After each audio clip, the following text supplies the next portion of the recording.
오늘 영화 처음 보신 분 계세요? 자, 그러면 처음 보신 분 우리 선물 한번 드려야 될 것 같은데. 선물 인장 소개해드려도 될까요? 오늘 포스터 네, 2장이 있고요. 그리고 지금 아까 손 드신 분, 네, 저 하얀색 통로에 계신 분, 하리보 처음 이혜원 선배와 같이 첫 GV 때 드렸던 선물인데요. 받아드릴게요. 오늘은 네, 두서없이 그냥 편하게 이런저런 얘기를 나눠보는 자리를 해볼 텐데요. 막 공연 마치셨죠? 힘드셨죠? 없었어요? 그러게요. 지금 제가 요즘 헤다가 올라오라는 공연을 하고 있는데 헤다로 와 있는 건지 조각으로 와 있는 건지 우리 공연에서 총성 씨가 대단하시던데 하여튼 여러모로 어제 바로 공연을 마치고 오늘 또 쉬지는 못하고 오셨는데 대단한 것 같습니다. 힘들진 않으세요? 보세요. 왜요? 등대라도 붙이시게요?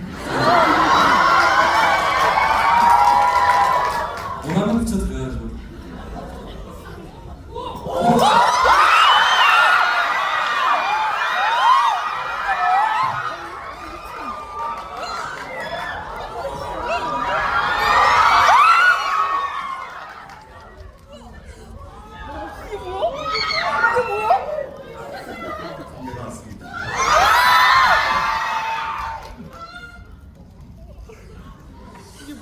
네.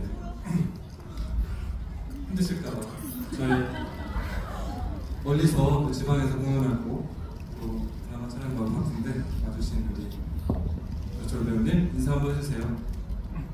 네, 안녕하세요. 김동철입니다. 네, 방금 이게 서프라이즈라고 생각하니까 갑자기 심장이 너무 뛰는 거예요. 되게 오랜만에 그 긴장하는 마음을 좀 가져봤습니다. 네, 한 30분 있다 부를까 하다가 오래 서 있을 것 같아서 불렀어요. 두 분 다 사실 화과를 이미 떠나서 또 다른 캐릭터로 또 여행을 하고 계십니다. 둘 다 공연을 하고 계세요. 그래서 막 공연을 지금 하고 있는 그 심정과 또 영화랑 어떻게 다른지, 영화관의 매력은 뭘지 그 한마디 궁금해요. 선배님 먼저. 네. 등대부터 하지. 뭐 오늘은 투어로 온 거라서 사실 뭐 공연은 공연장에서 영화관에서 또 투어 있는 게 저의 몫이기 때문에 혹시나 모르실 분들을 위해서 전 내일 부산에서 지킬의 나이를 공연을 합니다. 하지만 오늘은 투어로 왔습니다. 그래서 투어로서 여기 존재하도록 하겠습니다. 알겠습니다. 저는 뭐 공연은 그냥 한 번 하면 끝나는 거잖아요. 다시 돌아올 수 없는 순간이지만 영화는 오래도록 남는 거잖아요. 오늘 못 봐도 앞으로 계속 또 찾아서 볼 수 있고 그런 게 다르죠. 영화는 영원하다. 그런 그 순간성의 매력, 그 휘발되고 폭발하는 순간의 매력입니다. 저도 사실 영화를 좋아하기 전에 대학 때는 공연을 먼저 시작하고 결국 영화로 와서 공연에 담겨있는 모든 맛이 정한 것으로서의 매력들을 영화에서 지금 또 경험해보고 있는데요. 오늘 또 특별한 거는 이제 이렇게 극장 상영은 조금 더 남아있긴 하지만 이제 본격적으로 또 이제 다른 그 플랫폼들에 효과가 소개되기 때문에 그 전에 극장에서 이렇게 같이 한번 즐기는 그런 시간 같아요. 그래서 마지막으로 영화의 매력과 즐거움과 영화만의 기억들, 추억들, 소중한 시간이 되기를 한번 원합니다. 간단한 질문 좀 드려볼게요. 모두가 궁금해하는 걸 수도 있고 생각이 또 바뀌었을 것 같아서 제가 물어보고 싶은 건데요. 그 영화를 지금 이제 생각해 보니까 가장 좋아하는 최애 장면이거나 한마디 대사. 죽여다 대니.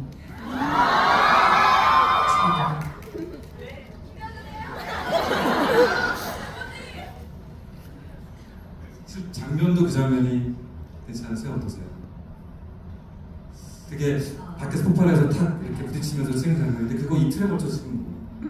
그 사실 그 하루 만에 찍을 수 없었던 정말 어려운 장면.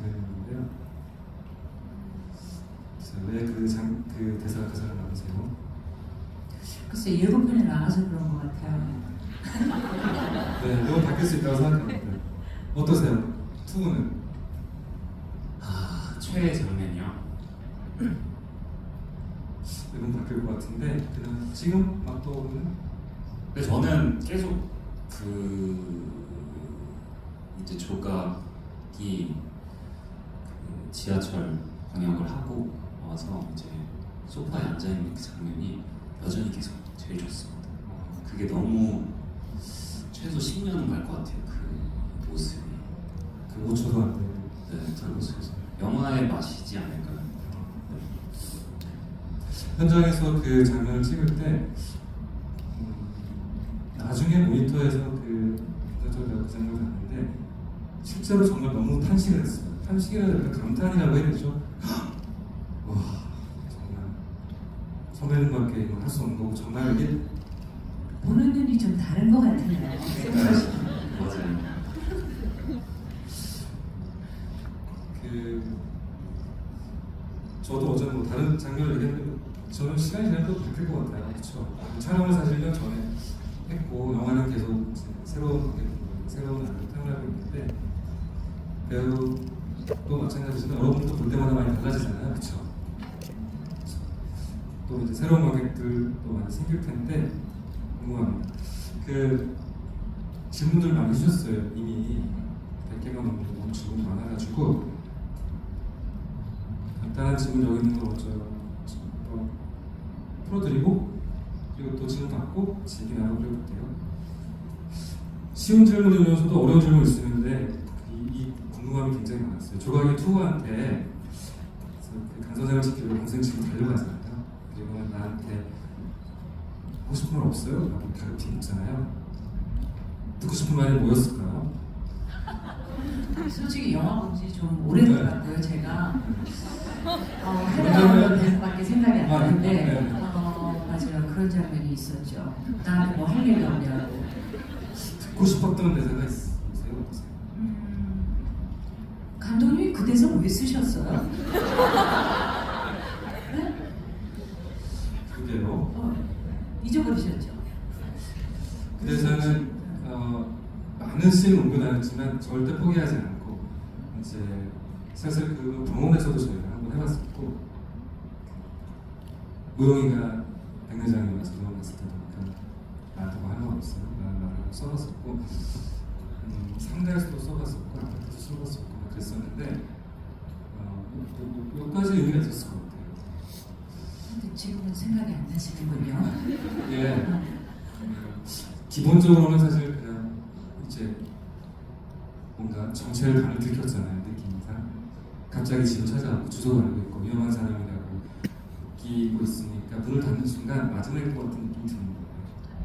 목소리를 한 번 더 뭐라도 듣고 싶다 라는 본능적인 맥락이 있었고 앞에서는 우리가 생각이 됐는데 사실 병원장을 투가 죽였잖아요.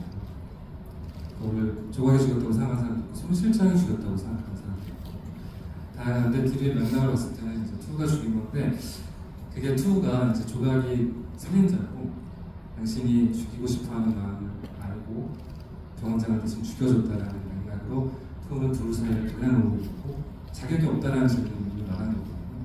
나를 자연했지만 너는 킬러인데 어떻게 일반인을 좋아해?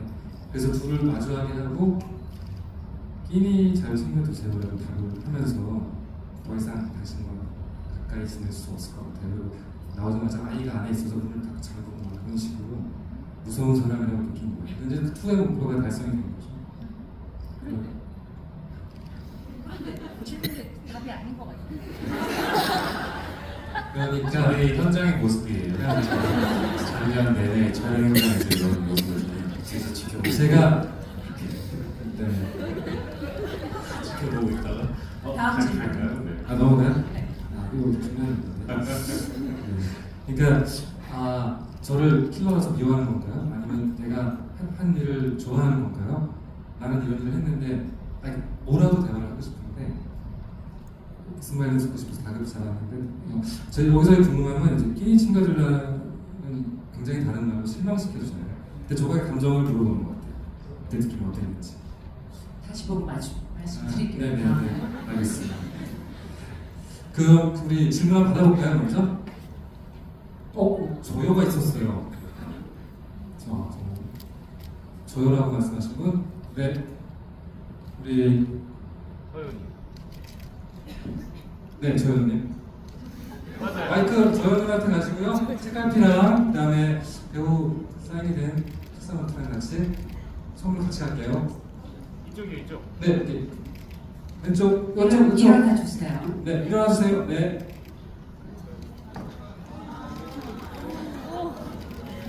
프로 질문 뭐? 영화 정말 너무너무 잘 봤고요. 조각에게 아이들을 건드리지 않는다는 룰이 있다고 했는데 이 룰은 언제 생긴 거고 또 이제 조각에게 구체적으로 어떤 룰들이 있는지 알고 싶습니다. 감독님 대답해 주세요. 애를 건드리지 않는다는 룰은 없었을 것 같아요. 근데 그 원칙이 자기도 모르게 우연히 생긴 지점이 그 투어하고예요. 그 이별의 순간이고 평생 그거는 한 번 있었을 유일한 틈이고 제가 그 지크프트 전설을 그때 뭐 얘기한 적이 있었는데 어떤 창에도 뚫리지 않는 그 물을 어릴 때 샤워시켜서 갑옷을 입은 사람이 되지만 그때 낙엽이나 등에 딱 묻어가지고 결국 그 하데스가 이렇게 독일 전설이 있는데 그런 것처럼 내가 의도하지 않았는데 어떤 순간에 도저히 죽일 수 없었던 것 같아요. 원래는 목격자를 남기지 않는다는 원칙을 조각이 뉴로부터 받는 게 있었을 것 같고 일단 방역 대상이 바퀴벌레다 보니까 아이들은 그 바퀴벌레가 될 수 없지 않을까요, 감독님? 아이가 만약에 신고하면 나는 열흘이나 같이 있었으니까 그러니까 실수로 살려둔 거죠.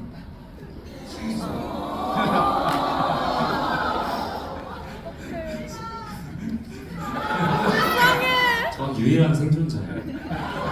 조각의 방역 대상 중에 유일한 생존자. 그래서 저도 그거에 대해서 감독님하고 상의를 많이 했거든요. 아이는 건드리지 않는다라는 말을 왜 하지? 근데 투어가 데이터를 봤을 때 생존자가 나밖에 없네. 그래서 아이는 건드리지 않아 라는 말을 하는가? 라는 생각을 했었는데 그때 또 제가 해니를 데리고 있잖아요. 그래서 약간 실험을 하는 마음으로 저는 했던 것 같아요. 그때 연기할 때 실수는 안 됩니다. 실수는 안 돼요.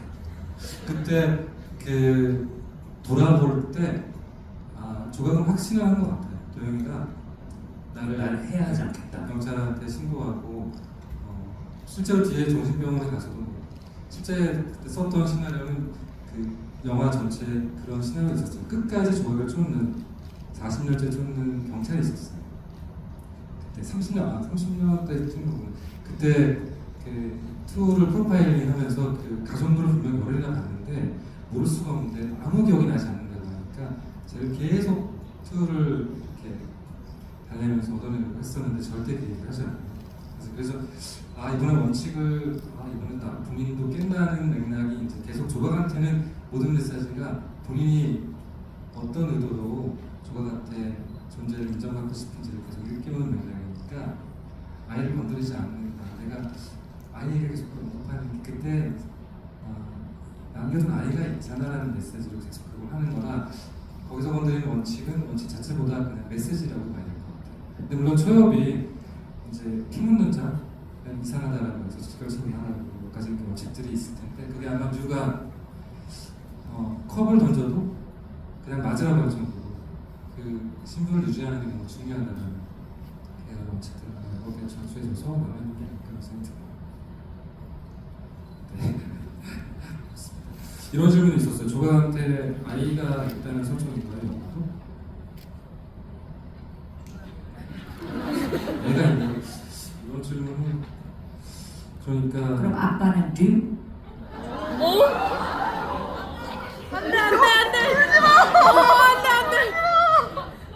그냥 질문이었어 지금. 아빠는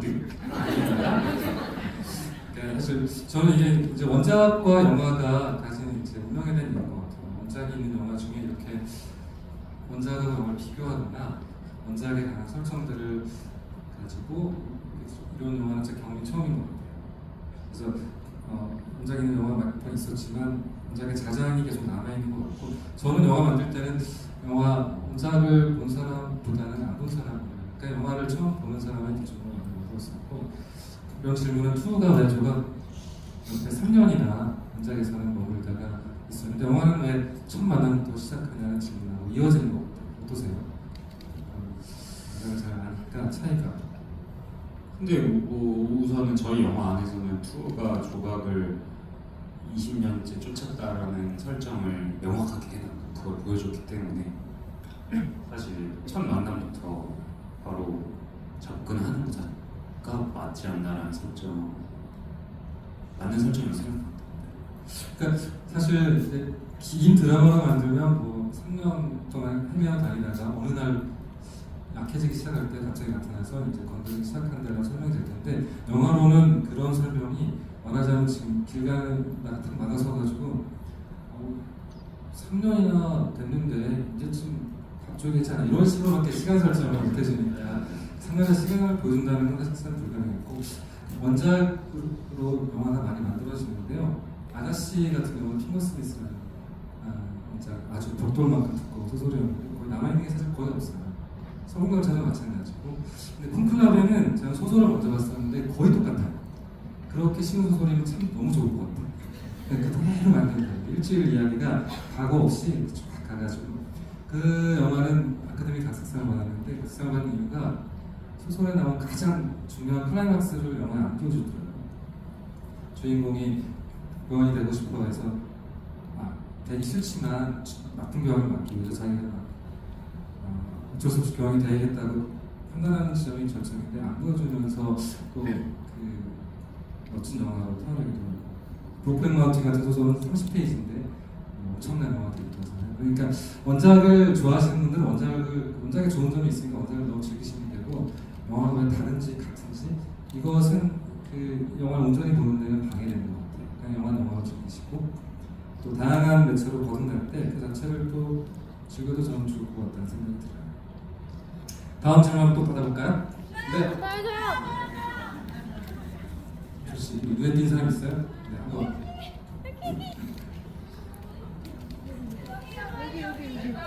질문자 일어나주세요. 우선. 네. 질문하신 분 맞아요? 네. 맞습니다. 네, 맞습니다. 마이크가 가고 있습니다. 저는 오늘 사실은 이제 저희 딸이 이 자리를 마련해줘서 왔어요. 전 처음 봤거든요, 영화를. 저희 딸이 워낙에 고병모 작가님 소설을 너무 좋아해서. 네, 사실 영화 보면서 너무 용기를 너무 리얼하게 잘하셔서 정말 가슴이 제가 쿵틀쿵틀 뛰면서 봤어요. 정말 연기를 너무 잘하셔서 제가 너무 감동을 받았고, 그리고 이제 제가 이 영화를 오늘 처음 보는데 제가 조금 굉장히 인상 깊게 남은 대사가 상실을 사랑한다는 말이었거든요. 저희가 살아가면서 보통 상실을 사랑한다기보다 이득이 되고 내게 얻어지고 바로 가고 하는 것들을 사랑하는데, 여기서는 상실을 사랑한다는 말로 이게 뭔가 반대되는 면을 보여주는 것 같아요. 인생에서. 그러니까 파과가 나오잖아요. 그러니까 파과가 더 맛있다고 나오잖아요. 그런 대사가 나오잖아요. 저희가 어떻게 보면 세상을 거꾸로 봤을 때 어지러울 것 같지만 어떻게 보면 넓은 하늘이 보이거든요. 더 넓은 세상이 보일 수도 있거든요. 그래서 제가 너무 궁금한 거는 상실을 사랑한다는 말이 너무 인상이 남아서 이혜영 배우님도 김성철 배우님도 지금까지 살아오시면서 뭔가 상실을 사랑했던 적이 있었을까, 이 대사가 너무 인상이 남아서 꼭 들어보고 싶습니다. 파과를 사랑하죠. 저는 저희는 베를린도 갔다 왔고 좋다. 간만에 한국 영화에서 되게 뭔가 좋은, 우리가 상실을 사랑고요. 그래서 오늘도 사실 원래 다른 스케줄이 있어서 참석을 못할 뻔했는데 다행히 시간이 돼가지고 이제 더 많은 분들께 쉽게 다가가기 전에 마지막 영화관에서 이렇게 인사드릴 수 있는 시간이 오늘밖에 없는 것 같아서 너무 저한테는 소중한 작품이고 앞으로 제 연기 활동을 하면서도 최근 몇 달의 이 홍보 기간과 작년에 찍었던 사과와 제가 영화를 다시 보는 일, 제가 출연했던 작품을 다시 보는 일이 정말 없는데 한 1, 2년 뒤쯤에 다시 보고 싶지 않을까 생각합니다. 그때 재개봉? 라고 그냥 혼자 생각해봤고요. 아무튼 그렇습니다. 네. 저한테 있어서 상실은 그냥 상실을 사랑한다는 표현은 매우 시적인 표현이라고 저는 생각을 했고요. 그거는 그냥 대사일 뿐이고 사실 상실을 경험한다는 거는 사랑하는 사람을 잃거나 어쩔 수 없이 그 이별을 하게 되는 상황이 오거나 가장 좋아하는 것들을 포기해야 되는 상황이 오거나 그런 일들은 여러 번 경험이 있죠. 저도 그게 제일 먼저 떠올랐어요. 그 생각을 할 때, 그 대사를 할 때.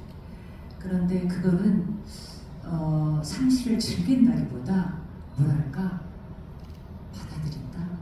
그냥 함께 그냥 인정한다. 거기에 스며든다. 그냥 같이 간다. 그런 느낌이었어요.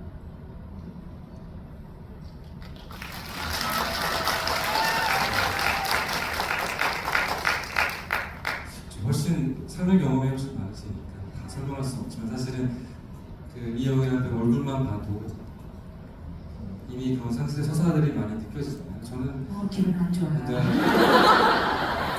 감추고 싶은 건 마음대로 감출 수 있고 드러내면 마음대로 드러낼 수 있는 그 지점이 그 성현님 매력이에요. 이 질문도 많이 있었는데요. 왜 파과가 유와 조각의 이야기가 아니라 조각과 투의 관계에도 애정을 갖고 만들었을까? 어떤 부분에도 그랬을까? 이 질문도 있어요. 뭐 감독님이 얘기해 주시면 네, 저도 이제 뉴 조각은 소설에서 굉장히 서사도 많고 조각의 과거 이야기도 많이 만들어봤었는데 매력적인 부분이 많아요. 왜냐하면 시간이 많으니까 거의 한 4, 50년 이야기였잖아요. 투는 헤어지고 이제 만나서 얼마 안 됐으니까.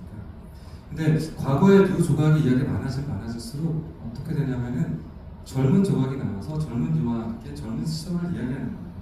이 영화의 목적은 파과를 다루는 거고 노쇠와 늙음과 그리고 상실 속에서 어떤 삶을 선택하는 게 의미가 있을까에 대한 궁극적인 질문을 하고 있는데 계속 과거를 소환해서 정말 아름다워서 그리워하고 회한을 느끼는 이야기로는 저는 만들 수가 없었던 것 같아요.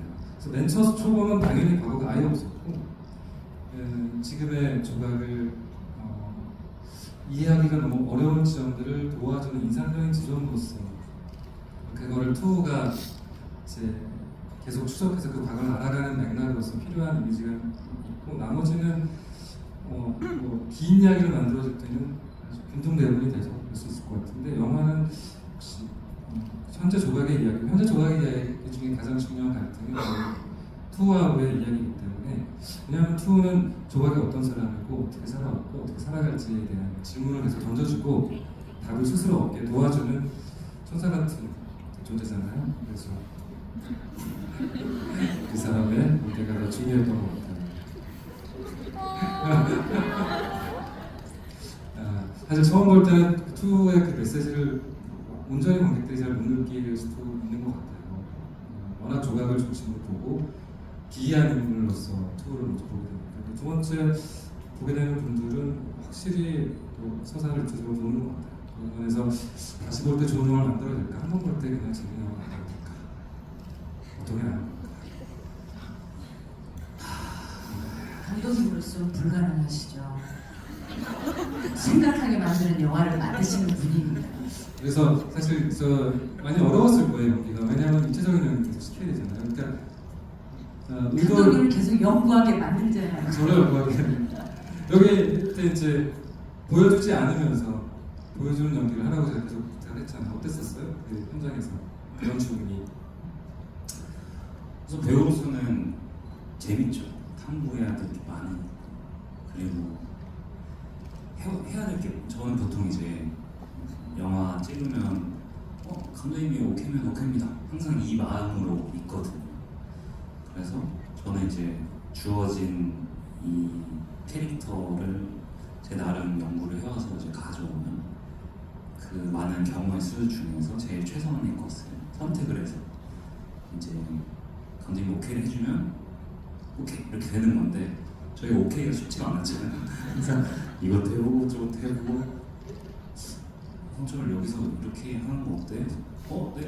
딱 찍었는데 아닌 것 같아. 그러면 여기서 이렇게 해볼까? 네? 무슨 했는데 그 중간에 가볼까? 뭐 그런 일들이 꽤 많았어서 탐구하는 재미가 우선 있었고, 그리고 제가 추구하는 그 투의 톤은 숨김이었기 때문에 그게 너무 잘 맞았던 것 같아요. 이게 드러나지 않음 속에서도 쟤가 왜 저럴까? 혹은 쟤는 도대체 무슨 마음을 갖고 있을까라는 궁금증을 관객분들께 계속 심어줄 수 있는 그런 씬들이 있으면 좋겠다라는 생각을 했는데, 그게 감독님하고 좀 잘 소통이 됐던 게 좋았습니다. 또 이제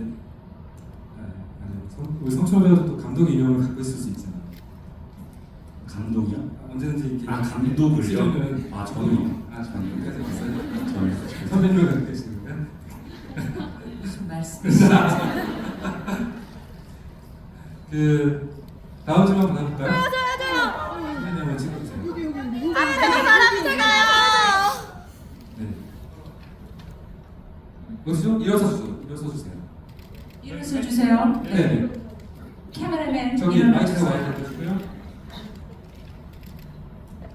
오는 사이에 지금 다른 질문 다 드릴게요. 손실상 어떻게 됐는지 질문이 있는데요. 옥상으로 갔어요. 다음은 모르겠어요. 네. 저는 오늘 딱 10번째 보는 날인데요.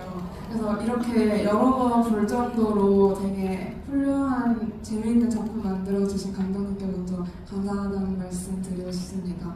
그리고 제가 궁금한 거는 영화에 등대를 붙인다거나 아니면 대모님이 큰 파도에 휩쓸리실까봐 걱정이 된다거나 뭐 물고기를 잡자는 게 아니라 큰 바다를 잡자는 거다 이런 식의 표현이 되게 많이 등장하는데, 제가 영화를 보고 나서 소설을 읽었을 때는 이런 표현이 없었던 걸로 기억을 하거든요. 그래서 이런 표현의 이유가 조금 궁금했습니다.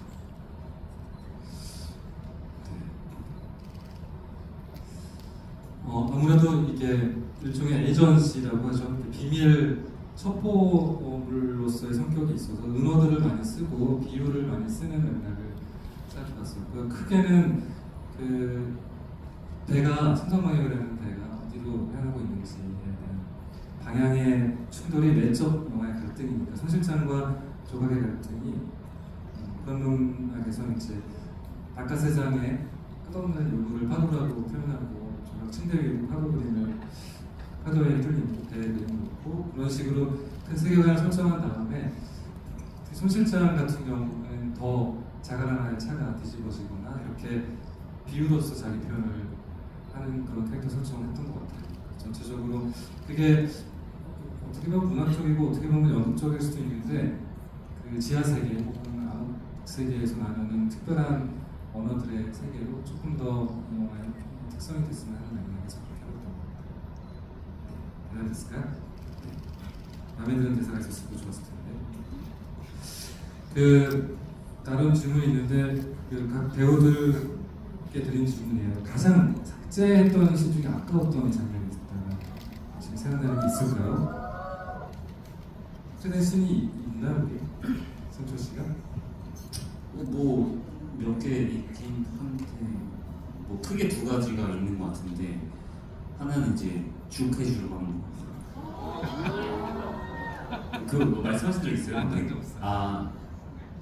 이거는 아마 감독님도 말씀하신 적 없을 거고, 이제 2가 조각을 만나고 나서 다음 날에 집에 가자. 조각의 집에 침투해서 죽을 끓여요. 전복 죽을. 조목조목 그래서 지금 여러분들이 보신 영화에서는 무용이가 이제 발을 핥으면 이제 선생님이 뭐야 하고 군대를 감고 있다 이렇게 딱 일어나시는 선생님이 이렇게 도는데 사실은 원래 그 씬은 돌았는데 무슨 냄새가 나서 하시는 거였고 되게 완전 아마 해외에서도 안 나왔었을 거고 심지어 재촬영을 했었어요 그때. 그래서 조각과 투가 처음 만나는 장면이었기 때문에 저희한테 되게 중요했었고 근데 좀 스윗하게 여기 있거든요. 죄송합니다. 네. 갑자기 그날 떠올라가지고 전복죽을 잘 끓이면서 막 이렇게 하면 조각이 좋아해주겠지 막 하는 그런 마음으로 막 했는데 조각이 와가지고 갑자기 막 던져버리고 나가라고 하면 상처받고 상처받은 강아지처럼 이제 쫄쫄쫄 나가는 그런 장면이었는데 우선 그게 있고 두 번째는 이제 원래는 플래시백으로 이제 나중에 투의 전체가 나올 때 신성방역에서 조각을 처음 만나고 뒤쫓아갔던 그 장면이 있어요. 저희 메이킹에서는 나왔었는데 메이킹에서 이제 둘이 굴다리에서 만나서 모자를 주우면서 손길을 느끼는 그 장면이 있었는데 그 전날 제가 런닝을 좀 많이 하고 다음 날에 붓기가 완전 빠진 상태로 갔어요. 그래서 다들 오늘 얼굴이 괜찮은데 그 신이 삭제됐습니다. 농담인가요? 농담 아니고 진짜입니다. 아무튼 그래서 근데 지금 영화에서는 그 플롯이 사실 필요가 없기 때문에 저도 괜찮은데 그 장면을 한번 보고 싶긴 해요. 어떻게 나왔을까? 네. 그 두 가지입니다. 요리하는 장면. 저는 그 폐지 노인 장면.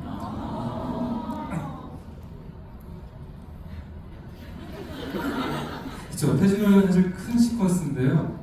시나리오에서 들어왔다 나왔다는 많이 했었고 중간에 조각이 하는 반역에 아주 좀 큰 맥락이고 실제로 마음속 깊이 그 홍여사라는 사람의 사연을 정말 들어가지고 싶은 마음이 있었고 그리고 또 하나는 조각이 혼자 그 고독과 외로움, 상실을 느끼며 혼자 공원을 이렇게 걷다가 어떤 할아버지로부터 시선을 받는 그게 있었죠 대본에.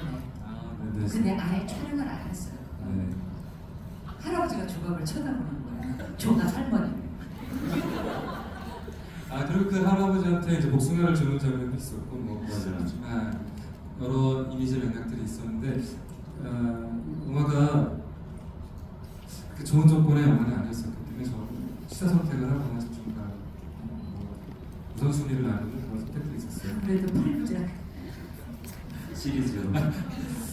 패지노는 장면 때는 정말 힘들었던 거는 이제 갈비뼈를 다치신 다음에 그 다음에 다시 이어서 가는 장면인데 그 엄청난 차들이 와서 그 80대 17, 80, 87살이 된 어떤 할머니 배우가 키 두가만한 혜진을 이제 몰고 있을 때 그 타겟을 결국은 연기 때문에 놓치는 그런 장면입니다. 그런 장면의 맥락을 또 투가 이렇게 보고 너무 한심해서 강 선생 때문에 이렇게 되는 건가 라는 생각이 더 짙어지고 이걸 그대로 두면 안 되겠다. 그리고 이렇게 실패한 거를 손 실장이 알면 또 큰일 나니까 손 실장은 바로 그걸 알고 바로 또 조각이 이제 문제가 있구나라는 걸 깊이 느끼는 그런 장면이었어요. 저도 똑같이 애정을 가지고 있는 장면인데 복원돼서 어떻게 편집 속에 이렇게 확산된 버전으로 볼 수 있는 시간이 있으면 좋고 그럴 수 있을까 어떨지 모르겠네요. 그거는 이제 회사가 박수를 쳐주시면 혹시나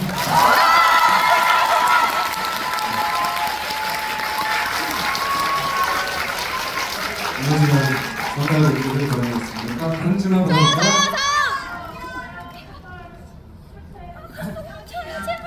저기 신성방역 트레이드마크 일어나 보실까요? 네. 마이크 전해주시죠. 먼저 질문 기회 주셔서 정말 감사드리고요. 좋은 영화 만들어주신 분들께 모두 감사드립니다. 제가 질문드리고 싶은 부분은 영화 안에 있는 요소 중에 하나인데요. 그 영화 보면은 그 밤역 보따리가 2번 나옵니다. 근데 보시면 2가 밤역 작업을 시작할 때는 보따리가 민자로 회색 보따리가 나오고요. 근데 손 실장이 이제 대모님 찾아뵐 때는 아주 화려한 금박에 파란색 보따리로 밤역 보따리를 가지고 가는 모습이 나오는데요. 혹시 이런 설정은 어떻게 만드신 건지 조금 얘기를 풀어주셨으면 좋겠습니다. 이거를 진짜 좋게 포장하신 거예요? 좋게 포장하고 싶은데 도저히 포장을 할 수가 없습니다. 그냥 있기. 그냥 감독님의 생각과 저의 생각은 다를 수가 있어요. 투가 갖고 오는 보따리는 그냥 그 손가락을 자른 것들을 들고 와야 되는데 마땅한 게 없어서 갖고 온 거고요. 손 실장은 그래도 대모님 찾아오니까 좀 화려한 금 박힌 걸로 그쵸? 맞아요. 그냥 미술적으로 봤을 때 쟤는 이거, 얘는 이거. 죄송합니다. 네. 현실장은 사실 투구의 보따리, 처음에 보따리라고 해서 보따리가 방역 보따리가 뭔가 했는데 그걸 보자기 그거 말씀하신 거죠. 이제 그만두겠다라고 사실 어느 정도 손실장하고 사이가 멀어진 사이에 근데 돈을 벌어야 되고 강동생을 쪽인 병원장의 나이 때 병원장의 아들이 이제 방역한다는 형식이 있으니까 어색한 사이에서 설득하려고 하다 보니까 그런 선물을 준비했고 거기에 이제 한약재가 있어서요. 그거 이제 거기 앞에 거기 앞에 놓는데요. 특별한 큰 의미는 없었고 똑같이 갈 수 없었기 때문에 거꾸로 화려한 거를 투가 속이고 들어가고 소박한 걸 가져가 있는 맥인데 저는 이제 바꿔서 해봤던 것 같아요. 여기는 실력 위주로 프로로 가서 그 소도 자체가 그렇게 중요하지 않았던 맥락으로 제 안에 상상이 있었어요. 실제 상상을 저희가 가지고 와서 상상을 성장을 만들었습니다. 자, 이 지점에서 이 질문을 한번 해볼게요. 지금 저희가 한 550만 명 정도 흥행이 돼서 지금 인기가 너무 뜨거운데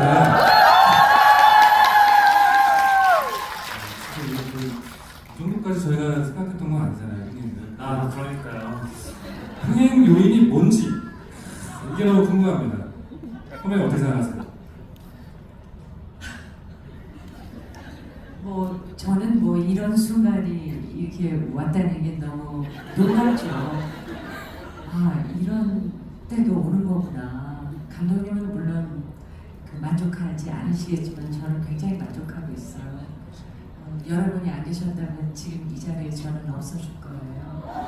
무슨 수상소감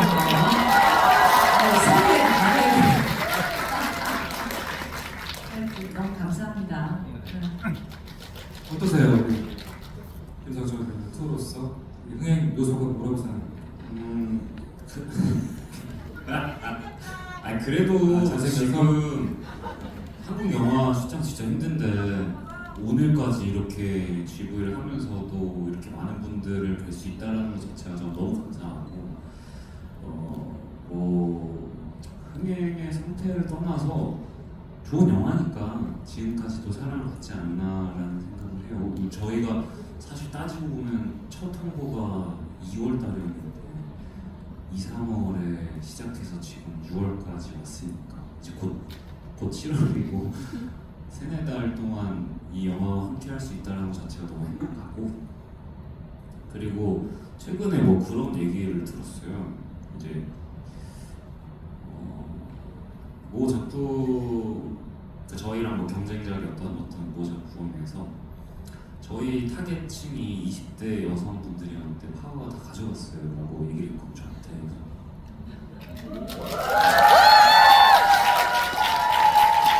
도대체 어떤 데이터에 기반된 사실이 있느냐 진짜 그렇다고 말씀하셔서 정말 너무 감사했던 그 시간이었어요 그때.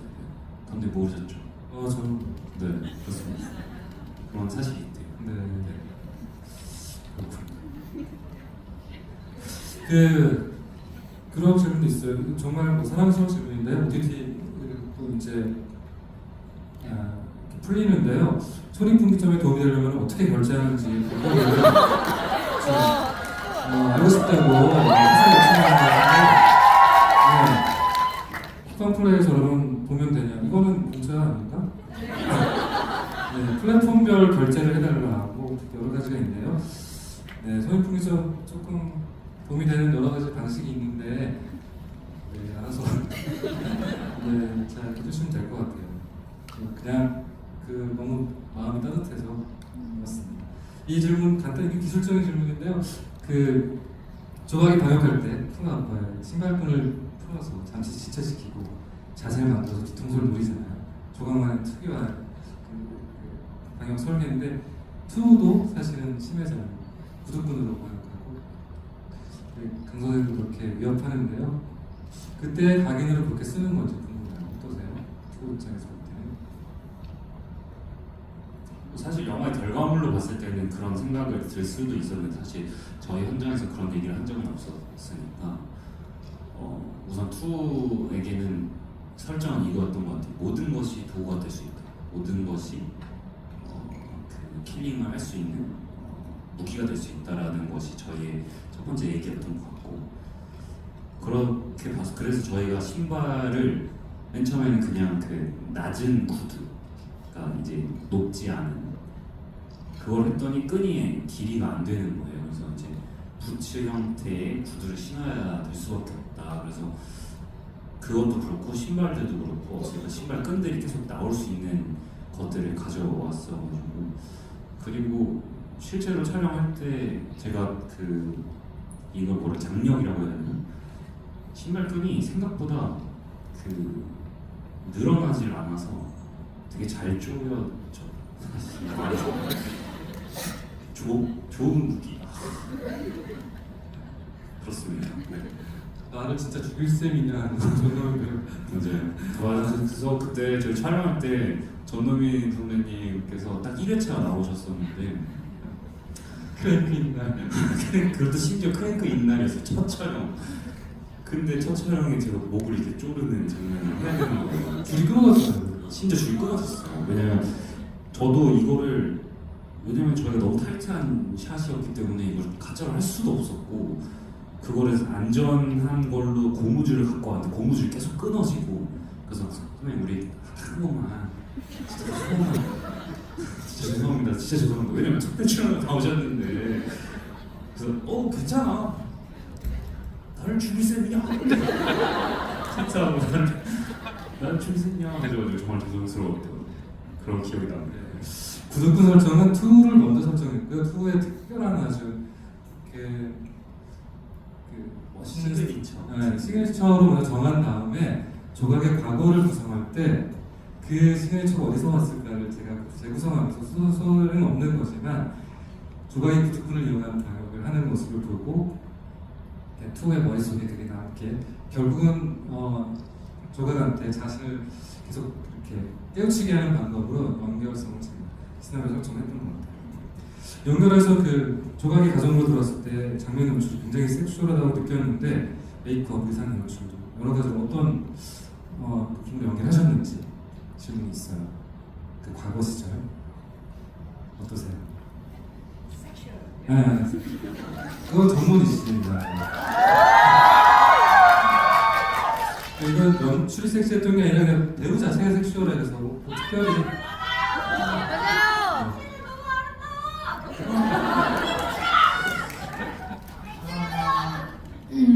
그런 거는 생각 안 했던 것 같아요. 그런 건 생각 안 했는데 감독님은 그렇게 생각하셨나 봐요. 저한테 생각하시나요? 근데 맞아. 그렇긴 했어. 어떤 성철 씨가 아역 어렸을 때 네, 현준이 어린 소년과 조각이 함께 있을 때 엄마와 아들 같을 것이냐. 그걸 어떻게 해야 될 것인가. 너무 할머니 같아도 안 되고 너무 엄마 같아도 안 되고 여인 같지만 너무 지나쳐도 안 되고 뭐 그런 걸 감독님이 계속 생각하셨기 때문에 보여준 모습도 감독님이 원하신 모습일 거예요. 네. 제가 한적 있었으면 누나라고 했을 거예요. 정말 그 섹슈얼하다는 얘기는 다 성철 씨가 만들어준 거야. 그 관계를. 그리고 그 아역한 그 배우 있죠. 그 소년 역할한 그 배우도 만들어준 거예요. 사실 그 배우의 얼굴에서 조각이 어쩐지 여자라는 느낌이 그 상대 남자 배우들이 만들었다고 생각해요. 그래서 사실 마지막에 둘이서 싸우고 죽어서 이렇게 품에 안겨있는 장면이 있잖아요. 그 장면 사실 너무나 피했다 그 자체라서 제가 근데 그 단어를 못 꺼내겠는 거예요. 엄마 아들처럼 들어요. 마리아와 예수의 느낌이고 그거 제가 주문한 거 이상으로 너무 그 자세를 만들어줘서 콘티에서 계속 이것은 피에타인데 이것은 피에타인데 근데 사람들이 피에타를 보면 안 되는데 나는 그 딜레마가 좀 있었던 것 같아요. 궁극적으로는 아예 모성이 제거된 공간에 들어가서 새로운 관계를 형성시켜줬는데 보는 분들의 경험치에 따라서 저거는 그냥 부자는 엄마에 대한 그리움이라고 생각하는 분도 있을 것 같고 또 당연히 뭐 다른 조건에서 다른 방식으로 생각할 것 같아요. 여기서 이제 투가 고민이 제일 많았을 텐데 투도 조각을 보면서 애정도 느끼고 사랑도 느끼고 많은 감정을 느꼈는데 조각한테 느낀 감정 중에 가장 큰 감정은 무엇이었을까? 이게 지금 관객들의 아주 미스터리에 대한 또 굉장히 많이 나눠지는 지점일 것 같아요. 지금. 네. 객관식으로 먼저 짚어볼까요? 주관식으로. 이건 주관식으로밖에 답이 없어서 객관식으로는 갈 수가 없어서 사람이라고 하기도 좀 힘들 것 같고 그렇다고 애증이라고 하기도 어려운 것 같아요. 그렇게 쉬운 감정은 아닌 것 같아요. 이거는 굳이 단어를 따지면 집착인 건데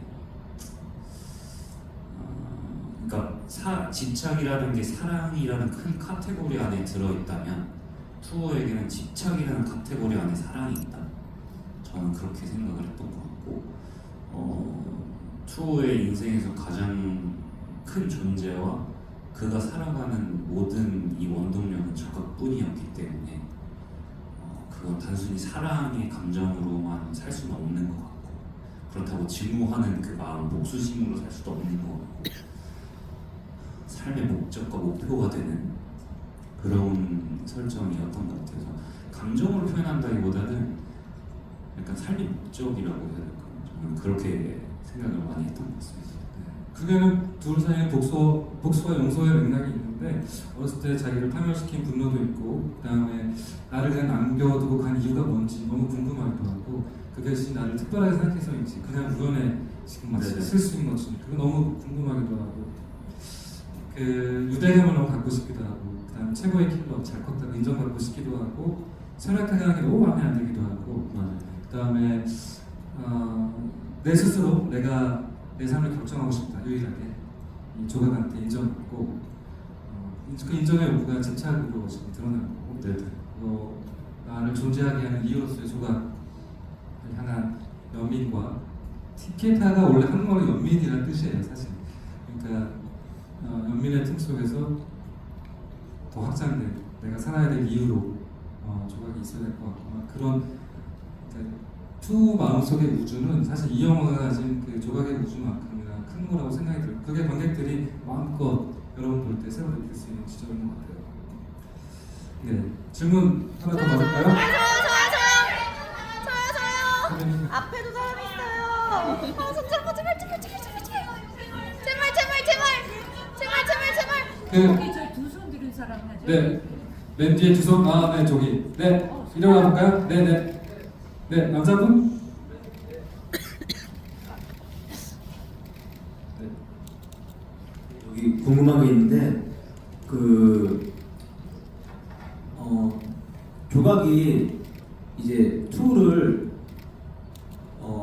죽이려고 이제 절벽에다 빠뜨리잖아요. 네.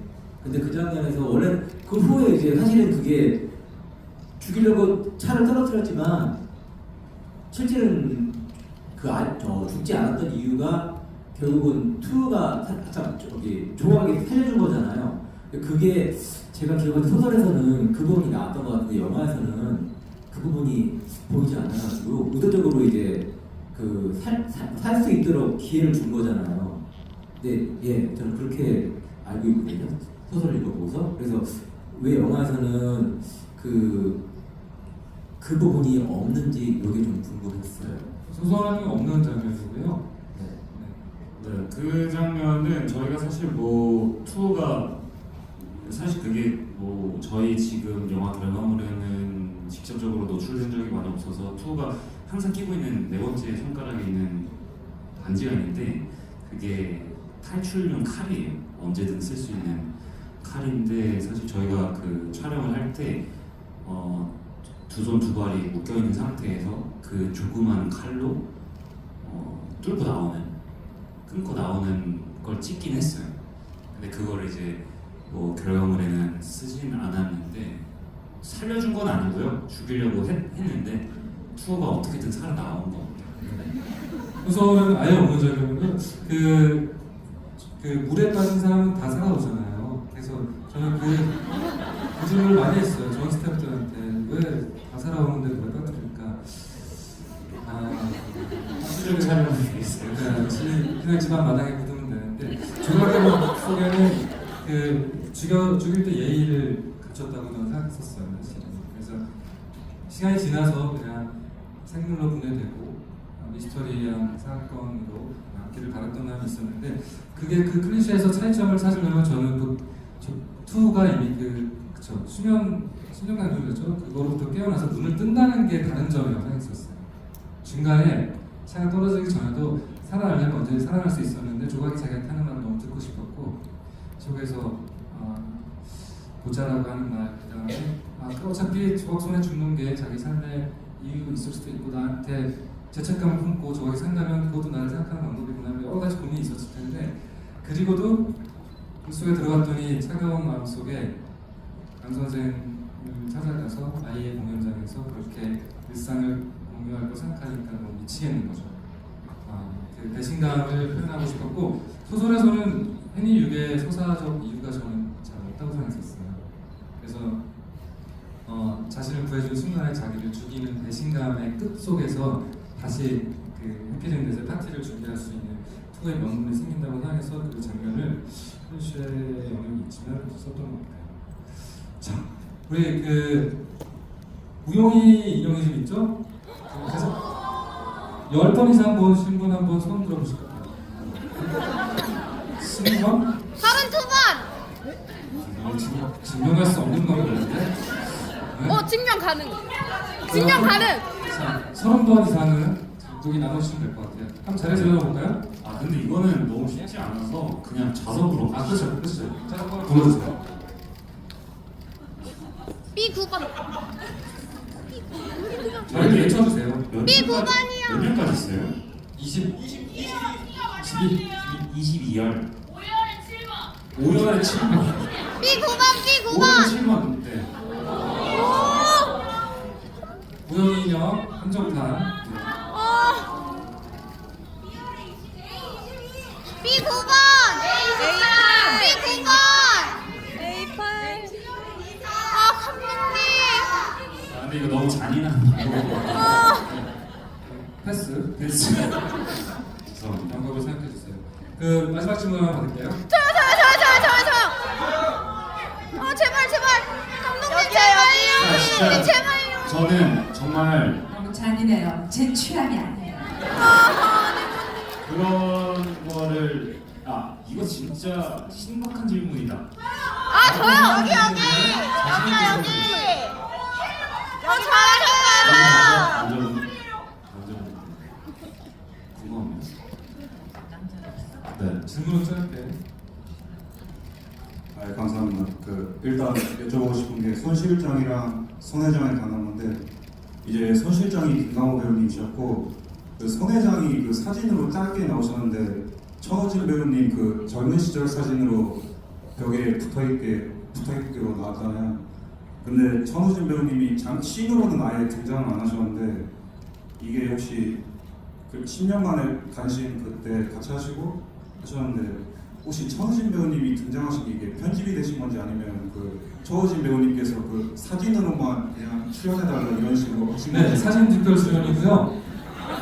전 영화 강로 중에서도 사진 특별 출연으로 이희영의 아버지 역할을 하셨고 저는 좋아하는 배우를 계속 초대하는데요. 손 실장 이름은 손무라고 손자병법을 만든 손자병법을 쓴 그 중국 이름을 마치 장비처럼 가져온 거고 실제 촬영에 그런 대사가 있어요. 누가 죽어가면서 그런 얘기를 해요.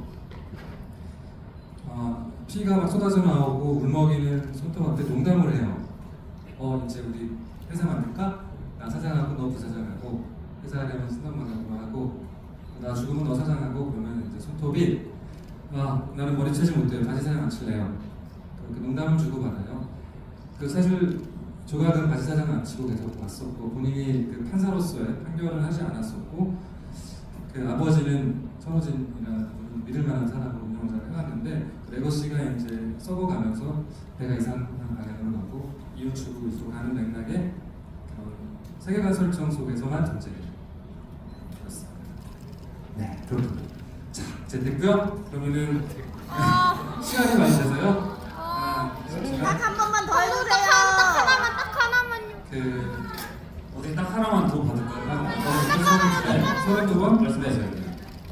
진짜 의미 있는 질문인데요. 네.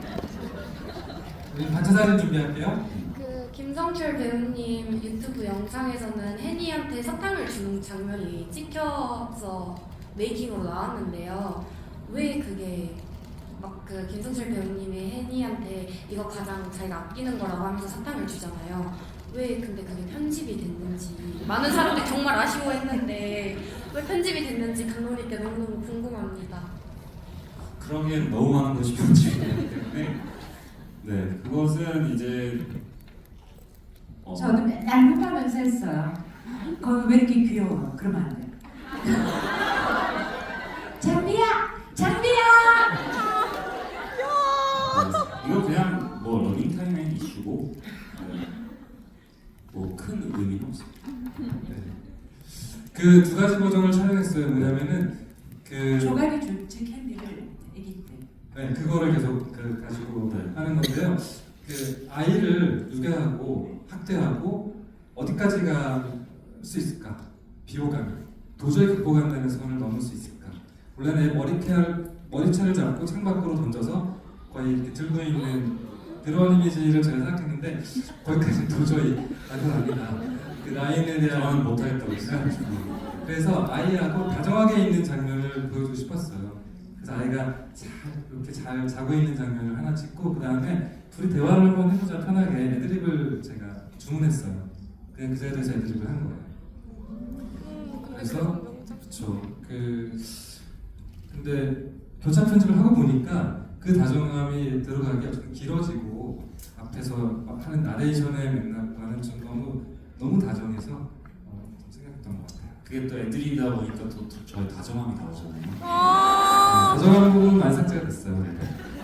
또 너무 오늘 와주셔서 고맙고요. 마지막 인사만 짧게 하고 우리 다시 사진을 빨리 찍고 마무리할까요? 네. 네.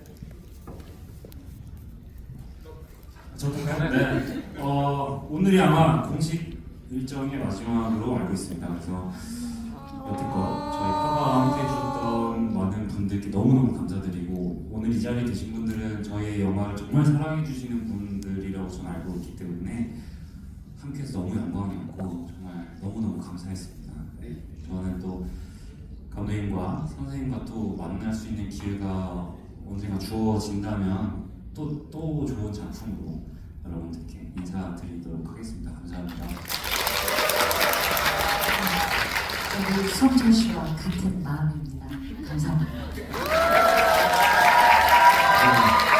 저는 스크린은 거울이라고 생각하고 사실 저희 이야기도 보셨지만 사실은 여러분들 영혼을 들여다본 거라고 생각해요. 그래서 보면 볼수록 사실 여러분들 스스로를 더 많이 보게 되는 거기 때문에 그렇게 영화가 여러분들 영화를 비춰주는 깊이 비춰주는 그런 영화였기를 바라고요. 또 여러 가지 다른 연기를 여러분 찾아뵙겠습니다. 고맙습니다.